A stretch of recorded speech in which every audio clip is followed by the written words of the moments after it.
ప్రభువులకు ప్రియమైన సహోదరులందరికీ యేసుక్రీస్తు నామంలో వందనాలు తెలియజేసుకుంటున్నాను. గతించిన కాలం నుంచి దినం వరకు దేవుడు మనల్ని కాచి కాపాడి సజీవ లెక్కలో ఉంచినందుకు మరి మరొక పునరుత్థాన దినాన్ని మనకు ఇచ్చాడు. ఆయన స్తుతించడానికి, ఆరాధించడానికి. చాలా మంది ఈ దినాన్ని పొందలేక నశించిపోతున్నారు కదండి. వాళ్ళు మరి ఎందువల్ల ఈ లోకంలో మరి వాడి రీతిగా చేస్తున్నారో మనకి తెలియదు. కానీ దేవుడైతే మనలను ఆయన వాక్యం చేత మరి బలపరిచి స్థిరపరిచి దినాన్ని ఆయన బిడ్డలుగా జీవించడానికి ఒక గొప్ప అవకాశాన్ని మనకి ఇచ్చాడు. ఆయన బిడ్డలకు జీవించే మనం మరి మన తండ్రి అయిన దేవునికి ఆయన పునరుత్థాన దినమందు కృతజ్ఞతాస్తుతులు చెల్లించుకుంటూ ఆయన ఘనంగా ఆరాధించే వాళ్ళమై ఉన్నాం. మొదటిగా ప్రార్థన చేసుకుందాము. కళ్ళు మూసుకున్నట్లయితే ప్రార్థన చేసుకుందాం. పరమ తండ్రి, పరిశుద్ధుడా, మీ ఘనమైన నామమునకు వందనాలు దేవా. గతకాలం నుంచి దిన వరకు మమ్మల్ని కాచి కాపాడారు. మీ రెక్కల చాటున మమ్మల్ని భద్రపరిచారు. భయంకరమైన వ్యాధుల నుండి, సాతాను శోధన నుండి, బలహీనతల నుండి ప్రభువా మమ్మల్ని తప్పించి మాకు మా శరీర సంబంధమైన ఆరోగ్యమును మాకు దయచేసి దేవా మీ సన్నిధిలో దేవా మీ ఇష్టులుగా మీ బిడ్డలుగా దేవా మీ ఆనందించడానికి మాకు ఈ గొప్ప అవకాశం మీ ఆరాధన ద్వారా దయచేసినందుకు వందనాలు. ఇప్పుడు వచ్చిన బిడ్డలందరినీ కూడా ప్రభువా మీ హస్తానికి అప్పగిస్తున్నాను నాయన. దుష్టుడు ఏ విధమైన శోధన కలుగు చేయకుండా ఈ బిడ్డలందరినీ మీ స్వాధీనంలో ఉంచుకోండి ప్రభువా. దేవా, లేఖనాలు ధ్యానించుకుంటున్నాం. ఈ బిడ్డలకు మంచి వాక్యమును నేర్పించండి. జీవాహారాన్ని నీ బిడ్డలకు సమృద్ధిగా దయచేయండి. విన్న ప్రతి ఒక్కరు కూడా ప్రభువా మరి వాక్యం నుంచి తొలగిపోకుండా ప్రతి ఒక్కరు కూడా నిరంతరంగా ఫలించడానికి సహాయం చేయండి నాయనా. మరి మంచి నేలన పడిన విత్తనం వలె ప్రతి ఒక్కరు కూడా ఫలించుటకు సహాయం చేయండి దేవా. మేము మాట్లాడినా కూడా మీ దైవ గ్రంథంలో ఉన్నటువంటి పరిశుద్ధమైనటువంటి లేఖనములు కనుక మీ బిడ్డలను మరి వాటి ద్వారా పరిశుద్ధపరచండి, పవిత్రపరచండి. వారిలో ఉన్న సమస్తమైనటువంటి బలహీనతలను, పిరికితనమును, ఇక అవిశ్వాసమును కూడా తీసివేయండి. గొప్ప విశ్వాసులుగా వీడల నాయనా బిడ్డలు భయభక్తులతో నడుచుకోవడానికి సహాయం చేయండి. యేసయ్య పరిశుద్ధమైన నామములో ప్రార్థించున్నాము తండ్రి, ఆమేన్. ప్రభునందు ప్రియమైన సహోదరులారా, పరిశుద్ధ గ్రంథంలో మనం చూసినట్లయితే దేవుని యందు భయభక్తులు కలిగినటువంటి వారందరూ కూడా దేవుడు ఆయన పరిశుద్ధమైనటువంటి హస్తంతో లేక మరి ఆయన యొక్క పరిశుద్ధాత్మ ద్వారా మనము ఆయన బిడ్డలుగా జీవించడానికి దినదినం కూడా మనల్ని ఆయన కాపాడుతున్నాడు. దైవ గ్రంథంలో ఒక వాక్యాన్ని మనం చూసుకుందాం. ఇక్కడ సామెతల గ్రంథము 12వ అధ్యాయము 22వ వచనంలో మనం చూసుకున్నట్లయితే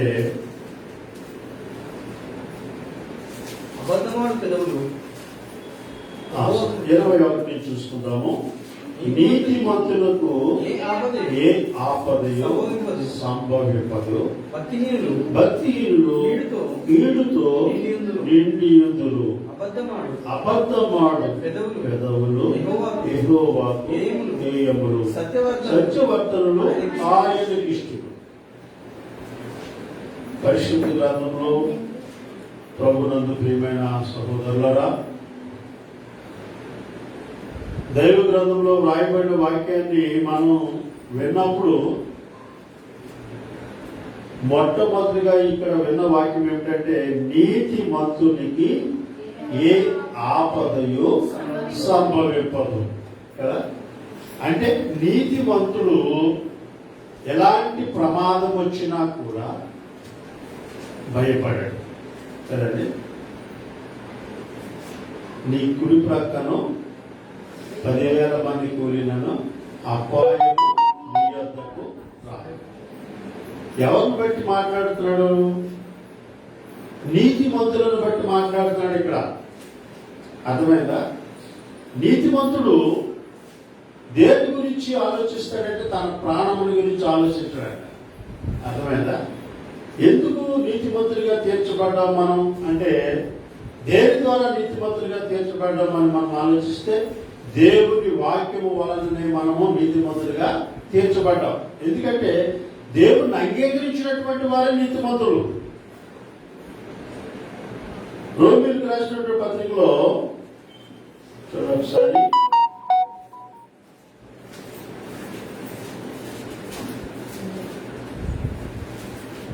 రోమ పత్రికలో మనం చూసుకున్నట్లయితే ఇక్కడ నీతిమంతుడు లేడు ఒక్కడును లేడని మరి 3వ అధ్యాయము 11వ వచనంలో చెప్పబడింది.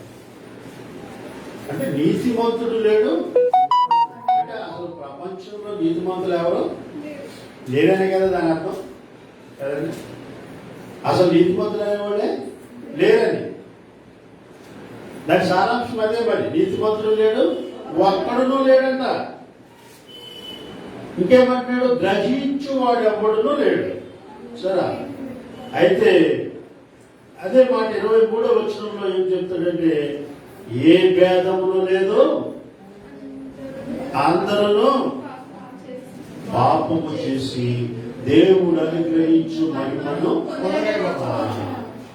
మనుషులకు దేవుడు ఏం అనుగ్రహిస్తాం అనుకుంటున్నాడంటే ఆయన మహిమని కదా. ఆయన మహిమను అనుగ్రహించడం కొరకు అనేక జనాంగాన్ని ఆయన కొరకు నియమించుకున్నాడు. ఎవరు నియమించుకుంటే వాడు పడిపోతున్నాడు కదా. ఎవరు నియమించుకుంటే వాడు పాపంలో పడిపోతున్నారు. ఎవరు నియమించుకుని గొప్పవాడు అనుకుంటే వాడు పడిపోతున్నాడు. ఆయన ఎవరిని నియమించుకుంటే వాళ్ళే ఆయనకు విరోధంగా పాపం చేసేస్తున్నారు. అందరూ పాపం చేసి దేవుడు అనుగ్రహించు మహిమను పొందలేకపోతున్నారు. కాబట్టి నమ్మువారు చూసారా, అక్కడ ఆయన మహిమను పొందలేకపోతున్నారు అన్నాడు. కానీ ఆయన యందు నమ్మకం ఉంచినటువంటి వారి విషయంలో కూడా చెప్తున్నాడు. ఇక్కడ ఎవరైతే యేసు ప్రభువునందు నమ్మకం ఉంచుతారో, ఎవరైతే యేసు ప్రభువు నమ్ముతారో వాళ్ళ గురించి కూడా ఏం చెప్తున్నాడంటే, నమ్మువారు ఆయన కృప చేతనే క్రీస్తు యేసునందలి విమోచనము ద్వారా నిర్హేతుకముగా నీతిమంతులుగా తీర్పు తీర్చబడుతున్నారంటే, నిర్హేతుకముగా అంటే ఉచితముగా అన్నాడు కింద పుట్టినట్లు. నీతిమంతులు కావాలంటే దానికోసం ధనం వెచ్చించాల్సిన అవసరమో లేదు. నీతిమంతులుగా ఉండాలంటే కోట్ల రూపాయలు ఖర్చు పెట్టాల్సిన అవసరం లేదు. మనం నీతిమంతులు అనిపించుకోవడం కోసం 100 మందికో 200 మందికో భోజనాలు పెట్టడమో కదండి, వాళ్ళకి అవి చేయడమో ఇవి చేయడమో అనేది అది శరీర సంబంధమైనటువంటి హెల్ప్. కానీ ఆత్మ సంబంధంగా చూసుకోవాలంటే దేవుడిని నమ్మాలి. ఏమా, నువ్వు దేవుడి మీద నమ్మకం ఉంచకుండా ఎన్ని దాన ధర్మాలు చేసినా వ్యర్థమే. అవునే కదా. దేవుడి మీద నమ్మకం ఉంచకుండా, దేవుడి మాట వినకుండా, దేవుడికి వ్యతిరేకంగా జీవిస్తూ నువ్వు ఎన్ని చేసినా కూడా వ్యర్థమే. కాల్చబడడానికి నా శరీరం ఇచ్చినా కూడా వ్యర్థమే అంటాడు పౌలు గారు కదా. నా శరీరం ఇచ్చేసినా కూడా వ్యర్థమే. ఎందుకంటే ప్రేమ లేకపోతే వ్యర్థమే. ఆ ప్రేమ ఎవరిలో ఉండాలి? లోకం మీద కాదు, దేవుని మీద ఉండాలి. అర్థమైందా? ఎందుకంటే దేవుడు మనల్ని ప్రేమించాడు. ఏమైనటువంటి వాళ్ళరా, దేవుడు మనల్ని ప్రేమించాడు. ప్రతిగా మనం ఆయన ప్రేమించాలో వద్దా? చాలా మంది మనుషులు మనల్ని ప్రేమిస్తే వాళ్ళు ప్రేమిస్తాం. ఎవరన్నా మనకు కొంచెం ప్రేమగా మాట్లాడితే వాళ్ళు విడిచిపెట్టాం. వాళ్ళు మన సొంత బంధువుల కంటే, రక్త సంబంధుల కంటే ఎక్కువగా ప్రేమిస్తాం వాళ్ళని. అలాంటిది మన కోసము ప్రాణం పెట్టినటువంటి నీతిమంతులుగా మనల్ని ఉచితముగా నీతిమంతులుగా తీర్చేటటువంటి దేవుని కుమారుని యందు విశ్వాసం ఉంచకపోతే కదండి నీతిమంతులుగా తీర్చబడం. ఈ నీతిమంతుల గురించి ఆ సామెతల గ్రంథంలో ఏం చెప్పబడిందంటే నీతిమంతులకు అసలు ఆపద అనేదే రాదంటున్నాడు. ఇక్కడ శరీర సంబంధమైన శ్రమలు రావచ్చు కానీ ప్రియులరా, ఆత్మీయంగా చూసుకున్నట్లయితే నీతిమంతుడు ఎప్పటికీ కూడా శ్రమలు పొందినా కూడా శ్రమలు పొందినామనుకోనంట నీతిమంతుడు. ఈ శరీరానికి సంబంధించినవి. ఎందుకంటే శరీరము దేని వలన మరి శిక్షించబడుతుందంటే శరీరం అంటే ఈ లోకంలో ఉన్న ఆశలన్నింటినీ ఆకర్షించుకుంటుందట. దేన్ని చూస్తే దాన్ని ఆకర్షించుకుంటుంది. మన ఎవరన్నా బంధువులు ఇంటికి వెళ్ళామనుకో, వాళ్ళ ఇల్లు బాగుందనుకో, ఇలాంటి ఇల్లు కొనుక్కోవాలి అనిపిస్తుంది. మన దగ్గర ఏమి లేకపోయినా సరే అంటే ఒక ఆలోచన. నగలు చూసినా ఏదైనా ఒక మంచి ప్రాంతం చూసాం అనుకోండి, ఈ ప్రాంతంలో ఉంటే బాగుంది అనిపిస్తుంది, ఇక్కడే ఉంటే బాగుంటుంది అనిపిస్తుంది. శరీరము దానికి ఏదైతే ఆకర్షణగా ఉంటుందో అలాంటి వాటన్నిటినీ కూడా ఆకర్షించుకుంటుందంట. కానీ ఆత్మ వాటిని ఆకర్షించుకుంటే మాత్రం అది ఏమైపోతుందంటే నశించిపోతుందంట. ఆత్మ ఎప్పుడు కూడా దేవుని విషయాలనే. మనకి శ్రమలు వచ్చినాయి, శోధనలు వచ్చినాయి, బాధలు వచ్చినాయి అంటే అవి సహజంగా ప్రతి వారికి వస్తూనే ఉంటాయి. నాకే ఎందుకు వస్తున్నాయి అనడానికి లేదు కదండి. ఈ భూమి మీద పుట్టిన ప్రతి ఒక్కరికి శ్రమలు ఉన్నాయి. అవి గ్రహించుకోరంటే డబ్బున్న వాడికి శ్రమలు ఉండవు అనుకుంటాం మనం కదా. కోటీశ్వరుడికి శ్రమలు ఉండవు అనుకుంటాం, కానీ వాళ్ళకి శ్రమలు ఉన్నాయి. ఏమీ లేనివాడు ఏం పర్వాలేదు శుభ్రంగా ఉన్నాడు అనుకుంటాం, వాడికి శ్రమలు ఉంటాయి. శరీర సంబంధమైన శ్రమ పడకుండా ఈ భూమి మీద ఏది కూడా మనం పొందుకోలేము. అలాగే ఆత్మ సంబంధమైన శ్రమ ఉంది, దాన్ని పొందితేనే కానీ పరలోకాన్ని పొందలేము. ఈ ప్రయాసం అంతా కూడా దేవుని రాజ్యం నిమిత్తమే తప్ప ఈ లోకాన్ని సంపాదించుకోవడానికి కాదు. అర్థమైందా? ఈ లోకాన్ని సంపాదించుకోవడానికి కాదు. కానీ అయినా కూడా మనము దేవుని యందు భయభక్తులు కలిగి ఉంటే ఈ భూమి మీద కూడా దేవుడు మనల్ని ఆశీర్వదిస్తాడు. అవునే కదండి, ఈ భూమి మీద ఆశీర్వదిస్తాడు. ఏ విధంగా మనకు ఆస్తులు వస్తాయో మనకి తెలియదు. గత వారం చెప్పుకున్నాం అబ్రహాం విషయంలో కదా. అతనికి తెలియకుండానే అతను ధనవంతుడు అయిపోయాడు కదా. తెలియకుండానే ధనవంతుడు ఆయన ఎన్ని ప్రాంతంలోనే ఆశీర్వదించబడుతున్నాడు. ఎందువల్లంటే దేవుని యందు అతనికి ఉన్నటువంటి నమ్మకము. అందుకే వాక్యం చెప్తే నమ్ముట నీ వలనైతే సమస్తము సాధ్యమే. మొదట నమ్మాలి, మనకి సాధ్యమే. కానీ నమ్మకపోతే ఏది కూడా సాధ్యము కాదు. దేవుని యందు నిలకడగా ఉండి ఆయన యందు నమ్మకం ఉంచి మనము నీతిమంతులుగా ఉండాలి అంటే ప్రియమైనటువంటి వాళ్ళరా, దేవునికి విరోధి ఒకడు ఉన్నాడు కదా, సాతానుడు. సాతానుడు మనకి అనేకమైనటువంటి ఆలోచనలు లేక దురాశలు కలగజేస్తా ఉంటాడట. మనం ఎప్పుడైతే మన హృదయంలో దురాశ కలిగిందో అప్పుడు మనం ఎవరి సంబంధం అయిపోతాం?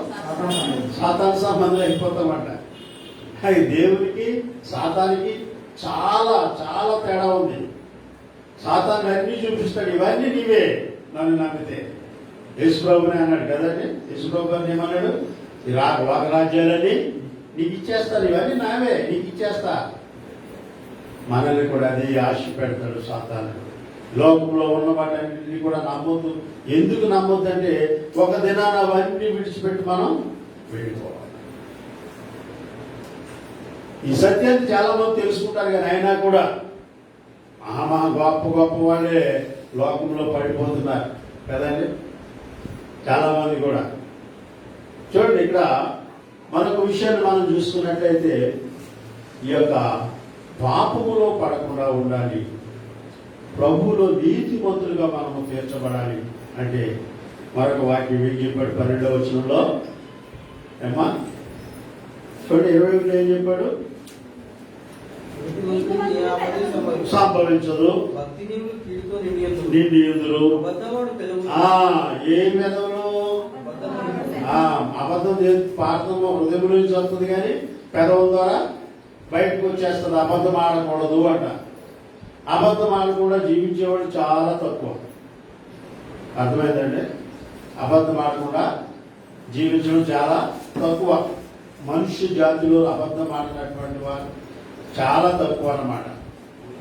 ఈ అబద్ధం ఆడేటటువంటి వారి కూడా గొప్ప గొప్ప వాళ్ళు యేసుప్రభు గారు ఏమన్నాడంటే, యోహాను సువార్త 8:44 ఏమన్నాడు? మీరు మీ తండ్రి యొక్క అపవాది సంబంధులు అంట. ఏమంటాడు? 44 మీరు మీ తండ్రి యొక్క అపవాది సంబంధులు అంటే పుట్టినట్టు ఏమన్నాడు? సాతాను సంబంధుడు కదా. మీ తండ్రి యొక్క అపవాది అంటే సాతాను సంబంధులు. మీ తండ్రి దురాశలు నెరవేర్చబోతున్నారు. ఆది నుండి వాడు నరహంతకుడయుడి సత్యమందు నిలిచిన వాడు కాడు. వాని యందు సత్యమే లేదు. వాడు అబద్ధమాడినప్పుడు తన స్వభావం అనుసరించియే. అబద్ధమాడేవాడు ఎలాంటి దాన్ని అనుసరిస్తాడట? ఒక స్వభావం ఉంటుందట. మనం అబద్ధమాడితే నమ్మేయాలి కదా. ఏమంటాడు ముందాడు? మనము అబద్ధమాడేమంటే అబద్ధమాడినట్టు చూడకూడదు. మనం చెప్పింది ఎలా ఉండాలి? వాళ్ళకి నిజం చెప్పినట్టు ఉండాలి, నమ్మేయాలి అంతే. అలా ఉండాలి అబద్ధం అంటాడు. అబద్ధం ఎలా ఉండాలి? నిజంలా ఉండాలంటాడు. సాధారణ మరి ఏమనుకున్నారు? అబద్ధాన్ని నిజంగా ఉండేటట్టు చెప్పేవాడు సాధారణుడు. తెలుసా? చాలా మంది దినాల్లో అబద్ధాలాడే వాళ్ళు దినాలు గడిపిపోతా ఉంటున్నారు. సరే, చాలా మంది దైవ గ్రంథంలో ఉన్న వేరు, వాళ్ళు చెప్పే వేరు, వాళ్ళు నడిపించే మార్గాలు వేరు. వాటి ద్వారాగా వాళ్ళు అబద్ధం ఆడుతూ కూడా గొప్పవాళ్ళుగా ఉంటున్నారు. సరే, నిజం చెప్పినటువంటి వాడికి ఏమీ కూడా దొరకదంట. అందుకే వాడు ఏమంటాడు? ఎలాంటి వాడట? ఆ స్వభావం బట్టి చూసారండి, అబద్ధానికి జనకుడు ఎవరు? సాతాను. వాడిని నమ్మినటువంటి వారందరూ ఎవరు? సాతాను సంబంధులే. అబద్ధం ఆడితే ప్రియమైనటువంటి వాళ్ళరా, మన తండ్రి అయిన దేవుని వదిలిపెట్టేసి సాతాను తండ్రిగా ఎంచుకోవడం అంట. సాతానుడు మిమ్మల్ని స్వీకరించేస్తాడు. ఎవరినైనా సరే మనం దేవుని బిడ్డలుగా ఉన్న వాళ్ళని కూడా స్వీకరించేస్తాడు. ఎంత ఆ స్వభావం ఎలా ఉంటుందంటే 3వ అధ్యాయం ఆదికాండంలో చెప్తాడు. చూడండి, 2వ వచనంలోను 3వ వచనంలో ఉంటుంది. ఏమంటాడంటే అక్కడికి వచ్చి ఇది నిజమా అంటాడు కదా. ఏమన్నాడు? మొదటి నుంచి స్త్రీని చూచి ఇది నిజమా. స్వభావం ఎలా ఉందమ్మా అక్కడ? ఎవరన్నా ఒక వ్యక్తి చెప్పిన మాట ఇది నిజమా అంటే ఇంటిలో ఏమంటారు? డౌట్ వచ్చేస్తుంది అందరికి. డౌటే కదా. సరే, మొట్టమొదట అబద్ధం ఆడినాడు ఎవడంటే సాతానే. అబద్ధం ద్వారా చంపేసేవాడిని. వాడు అబద్ధమాడి మనుషులను చంపేటటువంటి వాడు, జీవము నుంచి వేరుపరిచి మరణంలోకి నడిపించేటటువంటి వాడు. అబద్ధాన్ని స్వీకరించే ప్రతి ఒక్కరు కూడా సాతాను తండ్రి. వాళ్ళందరూ కూడా వాళ్ళకి కూడా ఒక రాజ్యం ఉంది, అదే పాతాడు. సరే, ఆయన అబద్ధాలే చక్కగా వాళ్ళ చక్కగా మాట్లాడుకుంటారు. అబద్ధాలు వాళ్ళే నమ్ముకుంటారు, వాళ్ళే అనుకుంటా ఉంటారు. కానీ నిజం చెప్పాలంటే వాళ్ళకి భయపడతారు. సరే, అందుకే ఇక్కడ ఇది నిజమా? ఈ తోట చెట్టులో దేని పరమైన మీరు తినకూడదని దేవుడు చెప్పినా? దేవుడు చెప్పాడే లేదా? దేవుడు చెప్పాడు కదమ్మా. దేవుడు ఎక్కడ చెప్పాడు? 2వ అధ్యాయము 17వ వచనం చూడండి. మంచి చెడ్డలు తెలివినిచ్చు వృక్ష ఫలములను తినవద్దు. ఏ కాలాలు తినద్దు అన్నాడు? మంచి చెడు తెలుస్తుందంట తింటే. ఎవడో వదిలి పెడతాడని? మీరు మూర్ఖులుగానే ఉంటారు అంటారు. సాధారణ ఏమంటారు అంటే మీరు మంచి చెడు తెలుసుకోవద్దా? ఇప్పుడు ఇలా మౌనంగానే ఉంటారా? అమాయకంగానే ఉంటారా? మీకు తెలివితేటలు వద్దా? ఎవరైనా అలాగే అంటారు కదా, బయట వాళ్ళు కూడా అదే మాట అంటారు. ఎవరైనా సరే ఏదన్నా అంటే ఏం చెప్పారు, వీళ్ళు పిచ్చోడండి, ఎప్పుడు ఇలాగే ఉంటారు, అందుకే వీళ్ళకి ఎదుగుదల లేదు. సరే, ఎవరిని? దేవుని మాట విన్నటువంటి వాళ్ళు పిచ్చివాళ్ళు అంటారు, అందుకే ఎలాగున్నారు వీళ్ళు. వీళ్ళు సరైన ఫుడ్ లేదు, బట్టలు లేదు, తినడానికి తిండి లేదు, ఉండడానికి ఇల్లు లేదు కదా. మేము చూడు అన్ని రెండు రకాలుగా ఉన్నాం, అన్ని సంపాదించుకుంటున్నాం అంటూ ఉంటారు. ప్రియమైనటువంటి వాళ్ళరా, ఇది నిజమా? తినకూడదని చెప్పడా? ఎంత ఎటకారంగా మాట్లాడుతుంది దేవుణ్ణి. సాతాను కూడా ఎటకారంగా మాట్లాడే అధికారం ఉంది దానికి, తెలుసా? దేవుడి దగ్గర కూడా ఏమి చేసినప్పుడు, ఎందుకంటే అది ఎలాగ చచ్చింది, అది జీవం లేదు, ఏం మాట్లాడినా దానికి ఏం ప్రాబ్లం లేదు, ఆల్రెడీ చచ్చిపోయింది కాబట్టి, ఆల్రెడీ దాని స్వభావం చెడ్డది కాబట్టి ఏం మాట్లాడినా. చూడండి, కొంతమంది గయ్యాళ్ళు ఉంటారు, వాళ్ళు ఉంటారు ఊరెట్టుకుందామాట అంటే మంచిగా కూడా పలకరించకూడదు అంటారు. బాగున్నారు, మేము రోగంతో ఉన్నాము, ఏమంటారు? బాగున్నాను, రోగంతో అయిపోయి ఉన్నాం మేము ఇప్పుడు దాకా. చూడు ఎలా మాట్లాడుతుందో, బాగున్నారా అంటుంది. మేము బాగుండడం ఇష్టం లేదేంటి? ఎవరంటే సాతాను సంబంధం మరేలో వాళ్ళు ఏం మాట్లాడినా ప్రమాదమే. ఇంకేం మాట్లాడి తిన్నారా? తినలేదు, ఉపవాసం ఉన్నాం. నువ్వు పెడతావా? అది కాదు, భోజనం చేసామన్న ప్రమాదం వాళ్ళతోటి. తినలేదు, ఉపవాసం, నువ్వు పెడతావా? చూడండి, ఒకటి భోజనం కూడా పెట్టదు, ఛాయ్ కూడా ఇవ్వదు. తిన్నారా అని అడుగుతుంది, ఈమె పెడుతుంది మనకే అని అడిగిన కల్లా ఈ విధమైనటువంటి సురకలేసేసి వాళ్ళు ఉంటారు సాతాను సంబంధులు. వాళ్ళు మంచి మాట్లాడదామన్న తప్పే వాళ్ళతోటి. కాబట్టి ఇక్కడ ఇది నిజమా అనేసరికి ఆమె పాపం స్థానం అయిపోయింది, షాక్ అయిపోయింది. ఇదేంటి? మంచి చెడ్డలో తెలివిని చూడండి, 17 ఏమన్నాడు? మంచి చెడ్డలో తెలివినిచ్చి వృక్ష ఫలములు తినొద్దు. అవి తినే రోజు మీరేమైపోతారు? నిశ్చయముగా ఇందులో తేడా తిరిగిలేదు. దేవుడు ఖచ్చితంగా చెప్పాడండి, మీరు చచ్చిపోతారని తింటే తినొద్దు అని చెప్పాడు. చెప్పినప్పుడు ఆజ్ఞాపించాడు, తినొద్దని చెప్పాడు, మంచిగా అయిపోయింది ఏమా. అప్పటికి ఆయన చెప్పేటప్పటికి ఈయన ఉన్నాడా? స్త్రీ ఉందా అక్కడ? స్త్రీ ఉందా? పోనీ లేదు. స్త్రీ ఉందంటే వాళ్ళిద్దరికీ చెప్పాడు అనుకోవచ్చు. స్త్రీ లేదు అప్పటికి, ఈ పురుషుడికే చెప్పాడు, నువ్వు అది తినకు, మంచి చెడ్డలు తెలివినిచ్చేదే. సరే, ఆయన ఏదో పంపున్నాడు, మళ్ళీ దేవుడు ఆయన ఒంటరిగా ఉన్నాడని చెప్పేసి ఒక సాటి అయిన సహాయాన్ని ఇచ్చాడు మంచిగా. ఇక అక్కడి నుంచి ఆయన హ్యాపీగా ఉన్నాడు. ఒక దినాన ఆ తోటలోకి సర్పం వచ్చి ఏమన్నదంటే ఇది నిజమా అనేసరికి ఆమెకి ఈ పురుషుడు చెప్పుకుంటాడు కదా, ఇది తింటే చచ్చిపోతామని చెప్పుకుంటాడు. అందుకే వాడు ఇంకో మాట చెప్పడమో తెలియదు. అందుకే ఆమె ఏంటంటే మీరు తినకడమే కాకుండా దాన్ని ముట్టకూడదని చెప్పి నేను సర్పంతో ముట్టుకోవద్దని కూడా అన్నాడంట. ప్రియమైనటువంటి వాళ్ళ మొట్టమొదటిగా అబద్ధం ఎవడాడాడు? సర్పం అంటే సాతాను. సర్పము స్త్రీతో అబద్ధం ఆడేసింది, పురుషులతో అబద్ధం ఆడితే ప్రాబ్లం వస్తుందేమని. అంటే స్త్రీ బలహీనమైన ఘటన అన్నాడు వాక్యంలో చూస్తే. స్త్రీ ఏమిటంట? బలహీనమైన ఘటం అంట. అంటే ఏది చెప్పినా నమ్మేస్తారన్నమాట. అక్క నాకు బాగుండదు, కడుపు నొప్పి, మంచిగా వచ్చి కూర్చోబెట్టాలి, ఛాయ్ చేస్తారు, భోజనం పెట్టేస్తారు, అన్ని పనులు చేసేస్తారు వాళ్ళకి కదంటే. ఏది చెప్పినా సరే పరిచయం అంతా ఇలా చేసేస్తారు, వాళ్ళ పిల్లలు కూడా చేయమని ఆ వచ్చిన వాళ్ళకి అన్ని విధాలుగా సహాయం చేసేస్తారు. ఎందుకంటే వాళ్ళు ఎవరైనా బాధలో ఉన్నారన్నా తట్టుకోలేదు కదండి, శోధంలో ఉన్నారన్నా తట్టుకోలేదు. కాబట్టి ఏదో ఒక విధంగా మరి వాళ్ళు ఆ ప్రేమను చాటుకుంటారు. అదే విధంగా కొన్ని విషయాలు తప్పిపోతూ ఉంటారు. అందుకనే వాళ్ళు బలహీనమైన ఘటన కాబట్టి వాళ్ళతో జాగ్రత్తగా ఉండాలి దేవుడి వాక్య విషయంలోని హెచ్చరించాడు పౌలు గారు. కానీ ప్రియమైనటువంటి వాళ్ళు ఇక్కడ తినొద్దు అన్న పండుని తినేలా చేసింది ఎవరంటే అబద్ధం చెప్పినా ఎలా ఉంది ఇక్కడ? అది తింటే ఏమంటే చూడండి అక్కడ ఆయన ఆలోచన, మీరు చావనే. నేను గ్యారంటీ ఇస్తున్నానమ్మా, గ్యారంటీ ఇచ్చేసింది అక్కడ, మీరు చావనే చావరు. చూడండి అది తీసి చూడండి సత్తారేమో అంది, అంతే కదా. చావనే చావరు. తినండి అసలు చత్తారని చూద్దాం. ఇక ఈమెకి ఏం చేసిందంటే ఆ మాట ఎప్పుడైతే చెప్పిందో ఇంకేమంటుంది చూడండి. ఏలయనగా మీ కన్నులు తెరవబడును.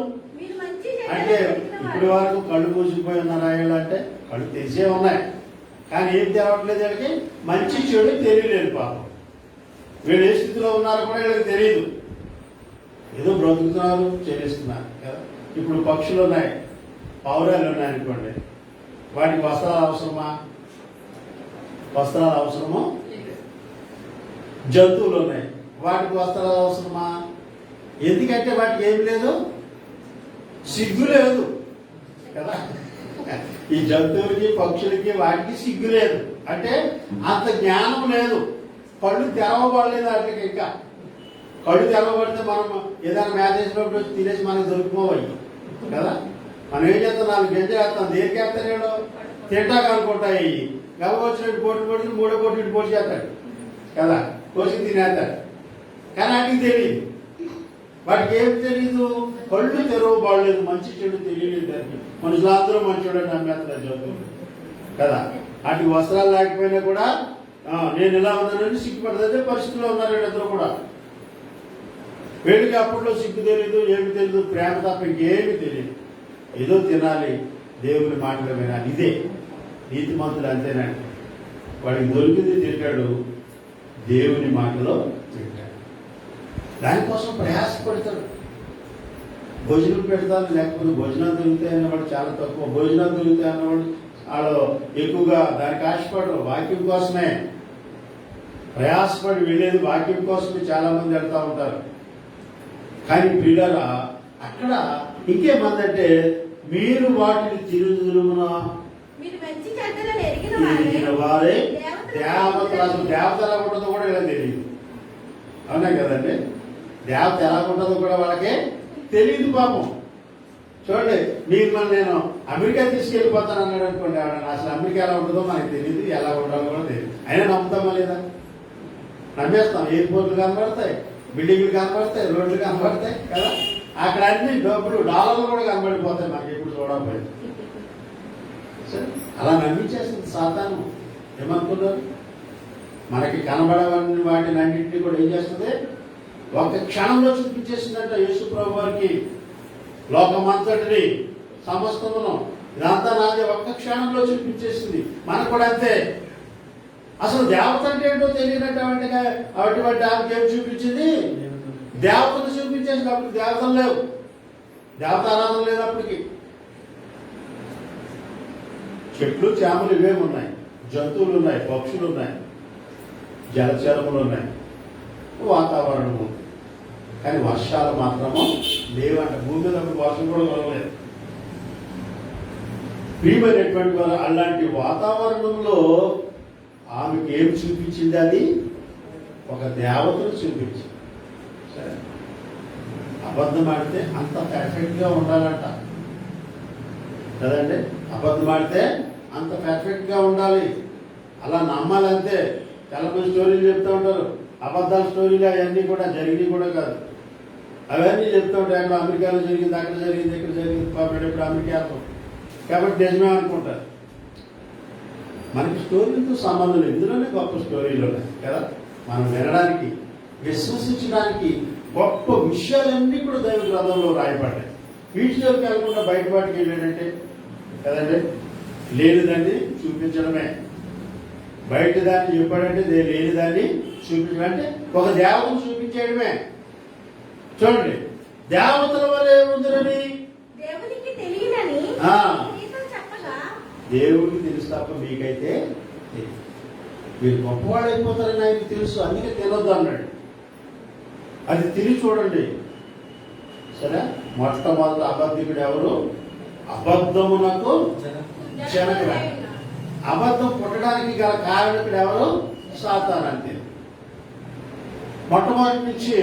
మొట్టమొదటి అబద్ధం ఆడింది ఎవరంటే సాతానే. తర్వాత అబద్ధం ఆడింది ఎవరు? స్త్రీ. తర్వాత అబద్ధం ఆడింది పురుషుడు కదండి. ఇద్దరు ఆడారు కదా. ఎందుకంటే ఆ సర్పం ఇచ్చింది తిన్నా నాకేం తెలియదా, క్లియర్గా చెప్పిందా లేదా? దేవుడు క్లియర్గా చెప్పాడు, తింటే చేస్తారు అని. సర్పం కూడా చాలా క్లియర్గా చెప్పింది, అవునా కదా? ఏం చెప్పింది? దేవతలు అయిపోతారు, మీరు దేవతలు అయిపోతారు తెలుసుకుంటున్నారని మీరు ఇంకా దేవుడి గురించి ఏదో అనుకుంటున్నారు, కానీ తింటే మీరు దేవతలే అనేసరికి అది తిన్న తర్వాత దీని దగ్గర తీసుకొచ్చింది. మరి ఈయనకి చెప్పాడు కదా, ఈయనకి ప్రశ్నించాలి కదా కదండి. ఇప్పుడు ఏదన్నా ఒక వస్తువు మనకి తెలియదు పెడితే ఏం చేస్తుంది, ఏంటి ఎలా ఉంటుందని అడుగుతాం మనం కూడా. ఆయన మరి అప్పుడు అంత జ్ఞానం లేదు, కళ్ళు తెరవబడలేదు కదా, జ్ఞానం లేదు కాబట్టి ఏం చేసాడు, సడన్ గా ఆ పండు ఇచ్చేసరికి తిన్నాడు. తినగానే వారి కన్నులు తెరవబడ్డాయి. వారిద్దరు కన్నులు తెరవబడేసరికి తెలిసిపోయాయి. సరే, మనం పక్షులు కాదు, పశువులు కాదు, మనుషులు మనం తెలిసిపోయింది. సరే, ప్రియమైనటువంటి వారా, ఈ మనుషులు చాలా చోట్ల మన టీవీలో చూసాం, సేమ్ అదే మనుషులు చూసాం నేను. ఆవలాంటి మనుషులు కొంతమంది ఇప్పుడు కూడా దేవతల వల్లే మొత్తం ఆ వస్త్రాలు లేకుండా తిరుగుతున్నారు బయట దేవుడి కింద. అది ఇంకా విరుద్ధమైనటువంటి విషయం కదా. మనుషులు మేము దేవుడు అని చెప్పేసి మొట్టమొదట ఆదిలో జన్మించినటువంటి వాళ్ళు ఎలాగున్నారో అలాగే ఉండాలంట. అలా ఉన్నటువంటి వాడికి ఈ లోకంలో ఏ యొక్క ఆశలో ఉండవు.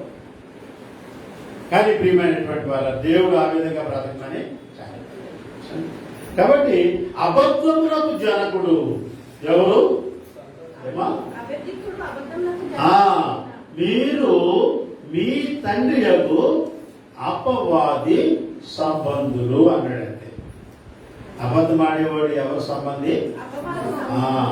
సాతాను సంబంధం అంతే. మనం ఎప్పుడైతే అబద్ధం ఆడినప్పుడు వాళ్ళు లెక్కలో వేసేసుకుంటాడు. కొన్ని లక్షల మంది, కోట్ల మంది ఉన్నారు వాళ్ళ బంధువులు కదా. ఆడలో మనం కూడా కొత్తగా చేరిపోయాడు అనుకుంటాడు అంతే. ఇప్పుడు మారు మనసు పొందగానే దేవుడు ఏం చేస్తాడో ఆయన రాజ్యంలో చేర్చుకుంటాడు. తెలుసా?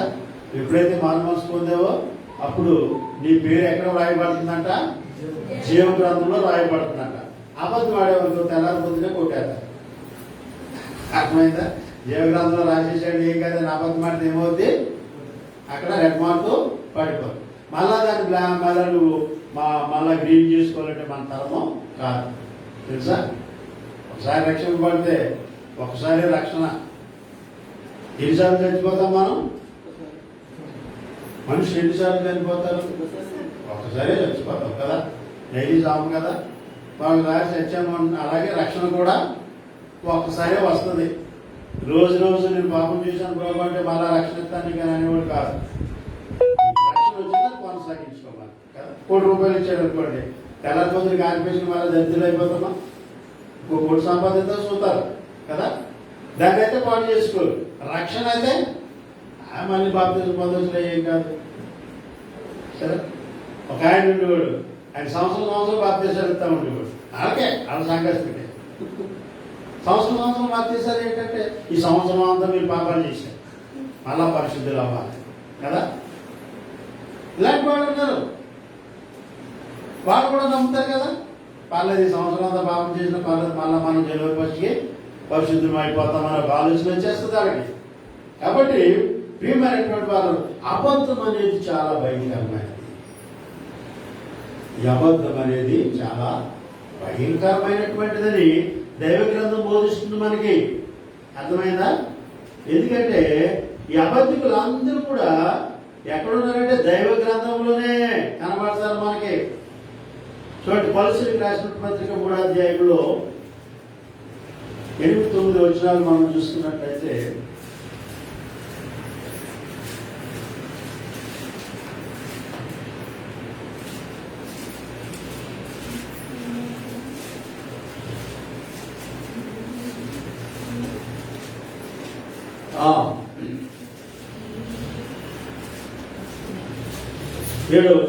పూర్వము వారి మధ్య జీవించినప్పుడు మీరును వీటిని అనుసరించి నడుచుకోండి. ఇప్పుడైతే మీరు కోపము, ఆగ్రహము, దుష్టత్వము, దూషణ, మీ నోట బూతులు అను వీటన్నిటిని విసర్జించాలంట. పూర్వకాలం మన ఇష్టానుసారంగా జీవించారు. దేవుడిని ఎరుగక మునుపు మన ఇష్టానుసారంగా మనం జీవించాం. దేవుని యందు భయభక్తులు లేనప్పుడు, దేవుడు మనకి ఇచ్చినటువంటి రక్షణ విలువ తెలియనప్పుడు మన ఇష్టానుసారంగా జీవించాం. ఎంతమంది ప్రసంగాలు చేసిన విన్నా కూడా ఏమా ఎన్ని సంవత్సరం వెంబడి సంవత్సరం వచ్చినా, 10 సంవత్సరాలు వచ్చినా, క్రిస్మస్ వచ్చినా, ఏమొచ్చినా కూడా వాళ్ళు మారినటువంటి వాళ్ళు మారారనుకోండి. మారడం అంటే ఏంటి? మారడం అంటే ఈ ఊరి నుంచి ఆ ఊరికి, గదిలో నుంచి ఆ గదిలో కాదు. మారడం అంటే ఎక్కడ మనం మారిపోవాలి. అంటే మారిపోవాలంటే మనం ఏదో కోటింగ్ వేసుకోవడం కాదు సుమా, మేకప్ వేసుకోవడం కాదు. హృదయాన్ని మార్చుకోవాలి, పైన కాదు కదా. చాలా మంది పై మార్చేసుకుంటారు అంతే, వెంటనే వైట్ డ్రెస్ వచ్చేది, కూతురికి ముగ్గురు ఉన్నాయని కూడా సార్కి ఇచ్చేస్తారు కదా. ఆ డ్రెస్ ఎవరైతే ధైర్యం చేసారో ఆయనకి ఇచ్చేసి మొత్తం దరిద్రులు అయిపోయాము, పరిశుద్ధులం అయిపోయాము అనుకుంటారు. ఎక్కడ పరిశుద్ధులు అవ్వాలి?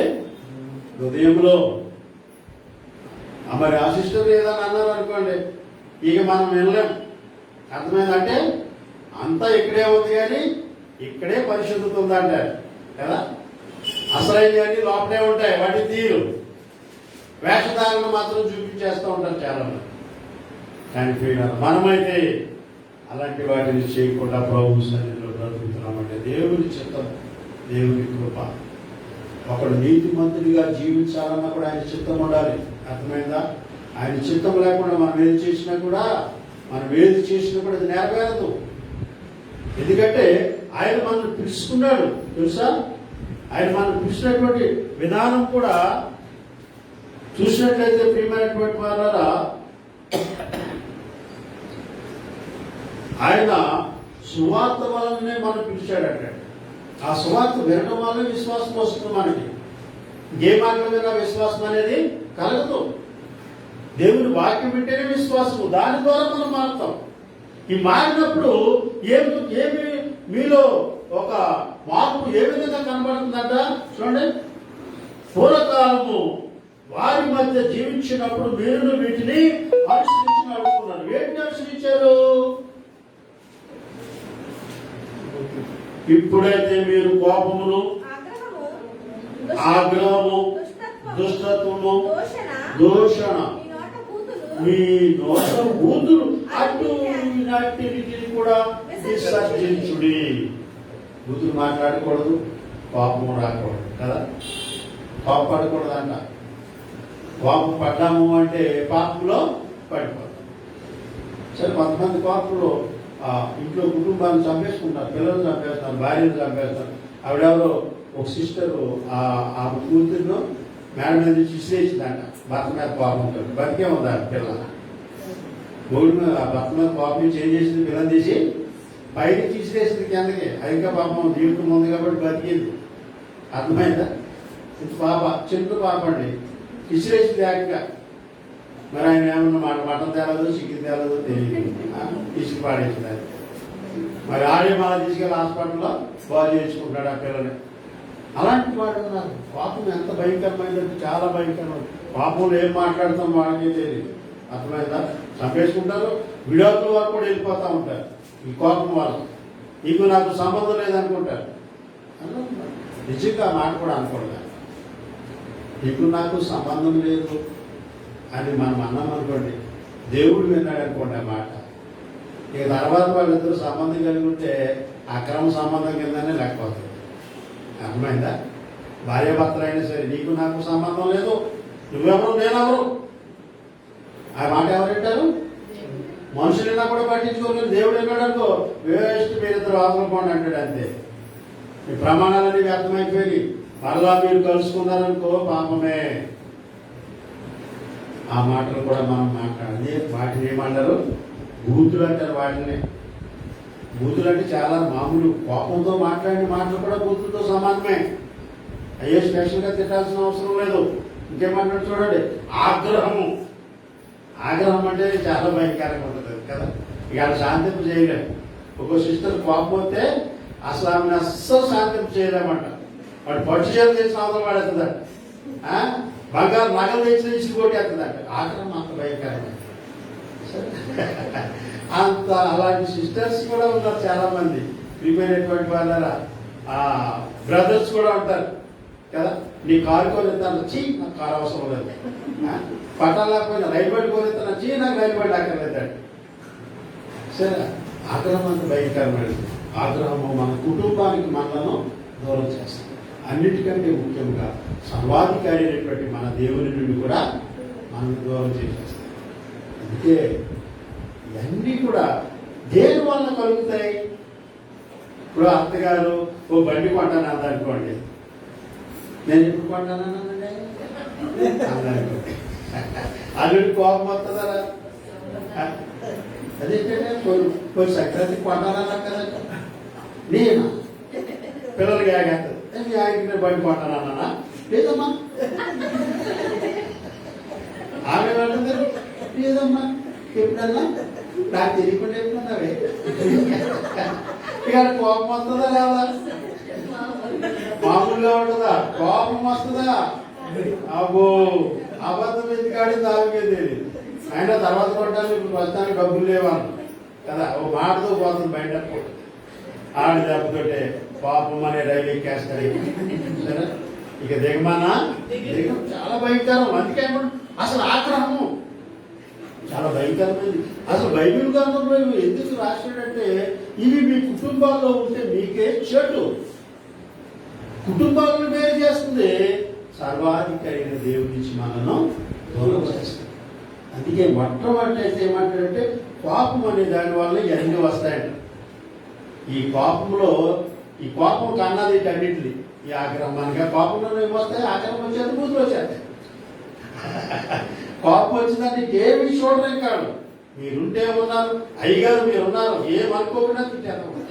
నిజమండి, చాలా చోట్ల మేము ఆయా ప్రాంతానికి వెళ్ళినప్పుడు అంటారు, అయ్యగారు మీరు ఏమనుకోకండి, ఎందుకంటే మేము రంగంలో దిగిపోతాం, మీరేమనుకోవద్దా పక్కన ఉండండి. ఎంత భయంకరం. ఇక నీకు కుదరండి, వినలేము చెప్పలేము. అది నేను నా పుట్టినప్పుడు తీసుకోవడం లేదు అలాంటి మాట. ఒకసారి అయితే అది కోపం వలన వచ్చేవేంటి, వీటన్నిటికీ జనకుడు కోపము, ఆ కోపానికి జనకుడు సాతానుడు. సరే, సాతానుడి యొక్క బిడ్డలే ఇవన్నీ. ఆ కోపం అనేది ఎవరి దగ్గర ఉంటుందో వాడి కుటుంబంలో సమాధానం ఉండదు. చాలా భయంకరం. నేను ఎప్పుడు కోపడ్డాను అనుకుంటారు వాళ్ళు. అంటే అది ఒక ఉద్రేకంగా వచ్చే దాన్ని కంట్రోల్ చేసుకున్నప్పుడే దేవుని వాక్యము వాళ్ళ దగ్గర. ముఖ్యమైన దుష్టత్వము, ఆగ్రహంలో కూడా దుష్టత్వం వచ్చేస్తుంది. నేను అన్నీ జరిగితే ఏదో చేద్దామనుకున్నాను. ఈ దోషాన్ని దూషించడం అనేది చాలా భయంకరం కదా. ప్రతి ఒక్కరిని, తెలియని వాళ్ళని, తెలిసిన వాళ్ళని అందరినీ దూషించేస్తుంటారు. ఆ సెంటర్లో కూర్చుని మైక్ పెట్టుకుని తిట్టినట్టు తిట్టేస్తూ ఉంటారు అనుకోండి. అది ఎవరికి సంబంధించింది కాదు. సరే, భయంకరం. అది చూడండి, చీరలు అమ్ముతాము, అవి అమ్ముతాము, ఇవి అమ్ముతాము మైక్లో చెప్తాడే, ఆ విధంగా వీళ్ళు కూడా మొదలెడతారు సెంటర్లో దూషణ. అది ఎవరికి అసలు తగినది. నీతిమంతులు దానివల్ల పాడైపోతూ ఉంటారనమాట. ఇంకా అన్నిటికంటే ఇంకా భయంకరమైన విషయం ఒకటి చెప్పండి, మీ నోట బూతులు అను వీటన్నిటినీ విసర్జించండి కదా. మీరు పరిశుద్ధమైన జీవితం జీవించాలి, దేవునికి ఇష్టంగా జీవించాలి, నీతిమంతులుగా జీవించాలంటే మొదట వీటిని విసర్జించేసేయాలి. పూర్వకాలంలో వీటితో ప్రేమించి ఎలా ఉండాలని కోరుకుంటున్నాడు? పరిమళ వాసన. తెలుసా? పరిమళ వాసన అంటే ఒక చంపంగి చెట్టు ఉందనుకోండి, ఏరియాలో ఒక చంపంగి చెట్టు ఉందనుకోండి, ఆ ఏరియా అంతటికి కూడా స్మెల్ వస్తుందంట, వాసన, దాని యొక్క పరిమళం. అలాగే మొగలి చెట్లు ఉంటాయి. మొగలి ఇప్పుడు లేవు, అవన్నీ తీసేసి బిల్డింగ్లు కట్టేసారు. ఎక్కడ కట్టేది వరకు మొగలి చెట్లు ఉండేవి. వాటిని ఉంచేవారు కొంతమంది. ఎందుకంటే ఆ మొగలి పువ్వు ఎంతో స్మెల్ వస్తుంది. అది కూడా పరిమళమే. ఆ పరిమళం ఎవరికి కావాలన్నాడు దేవుడు? ఆ పరిమళం ఎవరికి కావాలన్నాడు? ఆయన్ని ఎవరైతే ప్రేమించారో వాడు పరిమళ వాసనగా ఉండాలంట. దుర్వాసన రాకూడదు. బూతులైనను సరస్వక్తులు ఇలాంటివి ఏమీ ఉండకూడదు. మీ నోటు బూతులే రాకూడదు. బూతులు వచ్చినాయి అంటే అక్కడ ఏమైపోయింది, ఊరుకుంట అయిపోయింది కదా. అవి తీసేస్తే ఏముంది మనలో పరిమళ వాసన. ఆ పరిమళ వాసన అంటే అందరి చేత ఆకర్షించబడతాం కదా. అదేవిధంగా చెడ్డ మాట మాట్లాడితే అందరూ చల్లా చెదిరైపోతారు. చూడండి ఇక్కడ ఏమంటారు, 9వ వచనం చూసుకుంటాం. ఒకరితో ఒకడు, కొలస్సీ పత్రిక 3వ అధ్యాయం 9వ వచనం. ఒకరితో ఒకడు లోకాన్ని సిద్ధపరిచారు, రండి దాన్ని స్వతంత్రించుకోండి అంటే ఎప్పుడైతే మనం అబద్ధాలు ఆడామో, ప్రియమైనటువంటి వారు చూడండి ఇంకేమంటున్నాడు అక్కడ, ఏలయనగా ప్రాచీన స్వభావమును దాని క్రియలతో కూడా మీరు పరిత్యజించాడు, దాన్ని మీరు విసర్జించారు. మొట్టమొదటి స్వభావం లేదు ఇప్పుడు మీలో కదండి. మొట్టమొదటి స్వభావం ఉందా? ఇప్పుడు ఏ స్వభావం ఉంది? దేవుడు అంటే భయభక్తులు ఉన్నాయి, ప్రార్థనా జీవితం ఉంది, ప్రభువుకి హృదయాలు సమర్పించుకున్నారు, ప్రభు సన్నిధిలో కనిపెట్టుకుని ఉంటున్నారు. దేవుడు మాకేమి ఇస్తాడా, ఏమి దయచేస్తాడు, శ్రమైన అనుభవిస్తాము, కష్టమైన అనుభవిస్తాము, ఆయన ఏమి ఇచ్చినా కూడా మేము అనుభవిస్తాం. ప్రియమైనటువంటి వారా, నీతిమంతుడికి సాధారణంగా ఆపదలు కలగవు అన్నాడు కదా. దాన్ని మనం చూసుకున్నాం. సామెతల గ్రంథం 12వ అధ్యాయము 21వ వచనంలో ఏమన్నాడు, నీతిమంతులకు ఏ ఆపద, చదవండి ఒకసారి. నీతిమంతునికి ఏ ఆపద సంభవింపదు. సరే, ఏ ఆపద అబద్ధాలు ఆడేవాడికి మాత్రం వెంటనే స్టార్ట్ అయిపోతాయి. ఒక అబద్ధం ఆడితే మళ్ళీ దాన్ని నెరవేర్చడానికి ఇంకొక అబద్ధం ఆడాలి. సరే, ఇక లైఫ్ అంతా ఏమైపోతాయి, అబద్ధాలు అయిపోతాయి. ఒకదానికి చూడండి, ఎప్పుడైనా కూడా ఎక్కడో 10,000 అప్పు తెచ్చామనుకోండి, మనం తీర్చలేకపోతున్నాం. ఆడు వచ్చి గట్టిగా ఇంటి దగ్గర కూర్చున్నాడు, ఏం చేయాలి, ఇంకోటి దగ్గరికి వెళ్తాం, వడ్డీతో సహా ఎంతో కొంత పెరుగుద్ది, మనకి అవసరాలు వస్తాయి కాబట్టి 20,000 అప్పు చేస్తాం. అర్థమైందా? ఈడు అప్పు తీరికి ఒక 2,000 3,000 మిగులుతాయి, మనకి ఆ రోజు గడిచిపోద్ది. ఓ నెల 2 నెలలకి వీటిది కూడా పెరిగిపోతాయి. అప్పుడు 30,000 అప్పుకి వెళ్ళాలి, 20,000 తీర్చాలి. అలాగే 40,000కి వెళ్ళాలి, 1,00,000 10 లక్షల అప్పుల్లో కూరుకుపోతాం. పాపం కూడా అంతే. ఇక అప్పు తీర్చలేమో, ముందుకెళ్ళలేము. అలాగే పాపము, అబద్ధం కూడా అంతే. ఒక అబద్ధం ఆడితే ఒకటి పెరిగిపోతానుంటాయి. ఎలాంటి వాళ్ళైనా సరే ప్రియమైనటువంటి వాళ్ళరా, దేవుని ఎదుట మనము అబద్ధం ఆడతలేదు అనుకుంటాం, కానీ మన సహోదరుల దగ్గర మనం అబద్ధం ఆడితే ఆ దేవుని దగ్గర అబద్ధం ఆడినట్టే. ఏమన్నాడు అక్కడ, యాక్షన్ నేర్చుకుంటే ఏమా ఈ డెంగ్యూలు ఉన్నాయి. కాబట్టి దేవుని యందు భయభక్తులు కలిగి ఉన్నటువంటి వాడికి ఏ ఆపద సంభవించదు. కరోనాకారిగా దాని తండ్రులు పినతండ్రులు వచ్చినా కూడా మన వస్తలేదు. ఇప్పుడు ఇంకో తండ్రి ఒకడొకరు పుడతానే ఉన్నారు. ఇప్పుడు ఏది వచ్చింది, డెల్టా ఏదో అని అంటారు, అది. దాని తర్వాత ఇంకా తాత కూడా వస్తాడు. అలాగా అవి వస్తానే ఉంటాయి. అవి మాత్రం కానీ మనము దేవుని యందు భయభక్తులు ఉంటే ప్రియమైనటువంటి వారు ఈ భూమి మీద దేనికి భయపడాల్సిన అవసరం లేదు. చాలా మంది నిర్భయంగా మనం తిరుగుతున్నట్టే కారణం ఏంటంటే మనకి దేవుని యందున్న విశ్వాసము. కాబట్టి ప్రియులారా, మనం దేవుని యందు భయభక్తులు కలిగి నడుచుకోవాలి, జీవించాలి, ఆయన కృష్ణులుగా ఉండాలి, ఆయన బిడ్డలుగా జీవించాలి. ఆయన మా తండ్రి అని చెప్పుకోవాలంటే అబద్ధం ఆడతారు. అబద్ధానికి జనకుడు వాడు మొట్టమొదటి వాళ్ళని హత్య చేసేసాడు అబద్ధం ఆడి, అవునా కదా. వాళ్ళిద్దరూ ఆత్మీయత కోల్పోయారు, వాళ్ళు చనిపోయారు, అనా కదా. వాళ్ళిద్దరూ కూడా ఏమైపోయారు, వాటి తిరుదినమని నిత్యముగా మీరు సత్యదని దేవుడు చెప్పాడంటే చచ్చినట్టే. వాళ్ళు బ్రతికారు, కానీ బ్రతికినా కూడా వ్యర్థమైన జీవితమే అది. వాళ్ళ తర్వాత పిల్లలు కన్నారు, వాళ్ళు కూడా ఒకడు చచ్చిపోయాడు, ఒకడు చేసి అయిపోయాడు. చూడండి ఎంత భయంకరం. తర్వాత ఒకడు పుట్టాడు, అప్పటి నుంచి మరలా దేవుని నామాన ప్రార్థన ప్రారంభించబడింది. సరే, కాబట్టి ప్రియమైనటువంటి వారు మనలో ఎప్పుడు కూడా కోపాన్ని కంట్రోల్ చేసుకోవాలి. కోపాన్ని కంట్రోల్ చేసుకోకపోతే చాలా ప్రమాదం. పిల్లలు చంపేస్తున్నారు తల్లిని.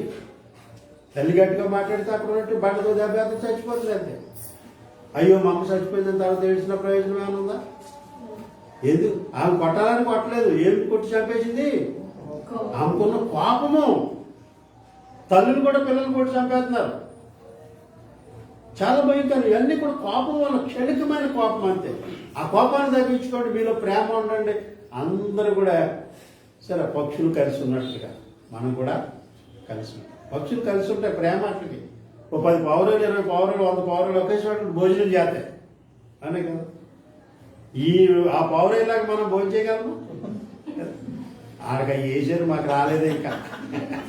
ఏంటంటే మాకు లేవా? ఆడకేనా కదా. అది స్పెషల్ భోజనాలు, మాకు రోడ్డు మీద భోజనాలు అంటారు. కానీ పక్షులు ఏమనవు. అవి నీటిలో పడ్డా ఏరికి తింటది, గొట్టు మీద పడ్డా ఏరికి తింటది, ఏమన్నా ఆ బురదలో పడ్డా ఏరికి తింటది. అంటే అక్కడ ఏముంది? ఒక ఆత్మీయత ఉంది వాటికి. అలాంటి ఆత్మీయత కూడా మనకు కావాలి.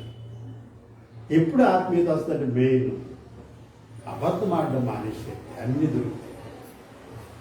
అర్థమైందా? అబద్ధం ఆడితే ఎవరికి అన్ని లేదని అవసరం ఉందండి. నిజం చెప్తామా కదా. ఇప్పుడు అందరూ ఒక్కరు కూడా నీకు లేదు. అందరూ మంచాల మీదే ఉన్నారు. నేను అక్కడనే బతికొచ్చానంట. లేకపోతే ఆవిడ అప్పేదో కదా. కనీసం 10,000 అవ్వచ్చు ప్రథమ చికిత్సకి అంటాడు కదా. ఈడ వాటికి మందు షాప్కి వెళ్ళిపోతాడు 10,000 అట్టుకుని. ఇంటికాడ 10 మంది బతికారో చచ్చారో తెలియదు. అప్పు ఇచ్చిన వెళ్ళి చూసి అందరూ బాగానే ఉంటారు. సరే, అబద్ధం నాటి వాళ్ళు చాలా మంది ఈ విధంగా బ్రతుకుతున్నారు ఈరోజు ప్రియమైనటువంటి వాళ్ళ. ఎందుకంటే మొదటి నుంచి కూడా వాడు అబద్ధమునకు జనకుడై ఉన్నాడు. వాడి బిడ్డలుగా మనం ఉండకూడదు. దేవుని పిల్లలం కదండి. మనం ఎవరమో దేవుని పిల్లలము. 1 యోహాను పత్రికలో చెప్తాడు, మనము దేవుని పిల్లలం. ఆయన మనల్ని ప్రేమించాడు, మనం కూడా ఆయన్ని ప్రేమించాలి కదా. ఆయన మనల్ని ప్రేమించింది మనకు చూడండి ఒకసారి 1 యోహాను పత్రిక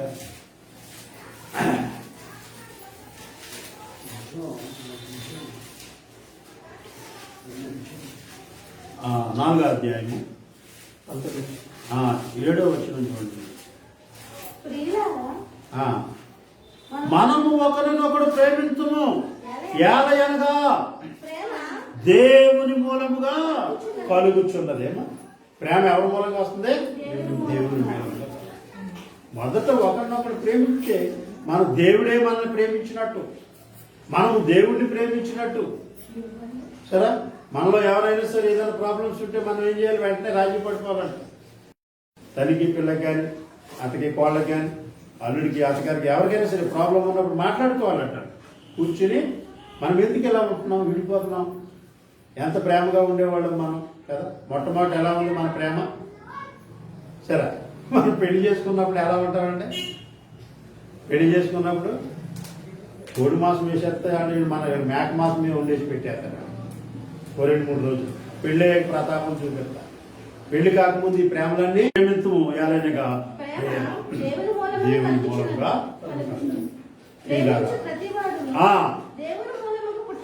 చూసారా, దేవునిని ఎరుగును. దేవుడు ప్రేమ స్వరూపి. దేవునికి రూపం ఏమిటంటే ప్రేమ. మనకి దేవుడు స్వయంగా మన దగ్గరికి రాడు. కానీ వీళ్ళరా మనము దేవుని ప్రేమిస్తున్నామంటే మనలో ప్రేమ ఉండాలి. ఆ ప్రేమే దేవునికి ఒక స్వరూపం అన్నాడు ఇక్కడ. ఆ దేవుని స్వరూపంతో పుట్టినటువంటి వాడు అబద్ధం ఆడాడు. సాతాను సంబంధి అయిన వాడే అబద్ధం ఆడతాడని దైవ గ్రంథం. కనుక ప్రియమైన వాళ్ళారా, మన దేవుడు మనకి నిత్య జీవాన్ని ఇవ్వడానికి మనం ఎన్నుకున్నాడు కదండి. ఆ నిత్య జీవాన్ని పోగొట్టుకోవడానికి కాదు. అయితే మనం నిత్య జీవం పొందాలని మన హృదయంలో నిశ్చయించుకుని ప్రభువుని అంగీకరించామో ఆ దినానే మనం నీతిమంతులుగా తీర్చబడ్డాం. నీతిమంతులుగా తీర్చబడిన తర్వాత ఏ అపాయము నీ యొద్దకు రాదంటున్నాడు ఆయన. ఏమా మనం చేసిండట. వీడి నేత్రాలు తిరుగునాయన. వీడిక లోకంలోనే ఉన్నాడు, భయంతోటి వస్తున్నాడు. వాని నేత్రాలు తెరిసేసరికి చుట్టూనంట ఒక్కొక్క సైనికుడి దగ్గర 2 దూతలు ఉన్నారంట. ఏంటి వీడు ఒక్కొక్క సైన్యము ఒక్కొక్క బండి పట్టుకుని ఎలాగున్నారో ఆ సైనికుల్లో ఒక్కొక్కడికి 2 దూతలు చొప్పున బళ్ళలు పట్టుకుని ఆడ దగ్గర ఉన్నారు. వీళ్ళు ఇలాగ అన్నారంటే వాళ్ళు ఏం చేస్తారు వాళ్ళు? సరే, దేవుడు ఆయన సైన్యాన్ని మనకి తోడుగా ఉంచుతాడండి. అప్పుడే కాదు, ఇప్పుడు కూడా ఈ దినాన్ని కూడా నువ్వు మరణాన్ని నుంచి తప్పించబడి నీ గృహం చేరుతున్నావంటే కారణం దేవుడు నిన్ను కాపాడుతున్నాడు. నువ్వు వెళ్ళే ప్రతి ప్రాంతంలో నేను ఒక్కనే అదనని మనం అనుకుంటాం, కానీ ఒక సైన్య సమూహాన్ని పంపుతాడు ఆయన. సరే, నువ్వు అక్కడ గొంతులో పడుతున్నావు అంటే ఆ చేతితో ఎత్తి పట్టుకుని గొంతాతలు నిన్ను లేవనిస్తాడు వాడు. ఏదైనా ప్రమాదం ముంచుకొచ్చినా నేను తప్పిస్తారు. కారు గుద్దేసినండి నన్ను బతికిపోయాను అనుకుంటాం, కానీ కారు నిన్ను గొంతుకుండా తప్పించబడ్డావంటే దేవుడు దూతలు నిన్ను పక్కకి తీసుకెళ్ళి నిలబెట్టారు అక్కడ. అంటే ప్రార్థన చేసుకోవాలి ప్రియమైనటువంటి వాళ్ళ. ఎప్పుడైనా ఏదైనా ప్రమాదం నుంచి మనం తప్పించబడినప్పుడు ఆ స్పాట్లో మోకరించి ప్రార్థన చేసుకోవాలి. నీ యొక్క ప్రాణమునకు ఆయన కావలిగా ఉన్నాడు తెలుసా. నీ ప్రాణాన్ని పోనీయుడు ఆయన. ఆయనకు విలువైనది. ఆయన భక్తుల ప్రాణము ఆయనకు విలువైనది. మనకు విలువ చేస్తాం దూకేస్తామా కదా, దూకినా సరే లేవనెత్తాడు. మీరు ప్రేమ కలిగి ఉన్నారు, ఒకరికొకరు అబద్ధం ఆడుకోవద్దు, ప్రేమ కలిగి ఉండండి, నిజం చెప్పుకోండి, అందరినీ ప్రేమించండి, ఆదరించండి. ప్రతి గృహంలో బాధ కలిగినప్పుడు ఆ ఓదార్చండి, సంతోషం కలిగినప్పుడు వాడితో పాటు కలిసి భోజనం చేయండి. అందరూ సంతోషంగా ఉండడమే దేవుడికి కావాలి. ప్రార్థన చేసుకుందాం.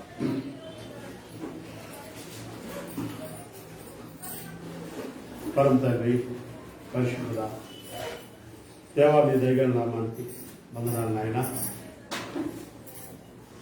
ఇంతవరకు మీ బిడ్డలకు ఆయన మరి మాట్లాడిన ప్రతి మాట కూడా వాళ్ళకి క్షేమకరంగా, ఆరోగ్యకరంగా, ఆత్మీయంగా సహాయపడడానికి మీ కృప చూపండి తండ్రి. ప్రభావ ప్రతి వారిని మీరు దర్శించండి ఆయన.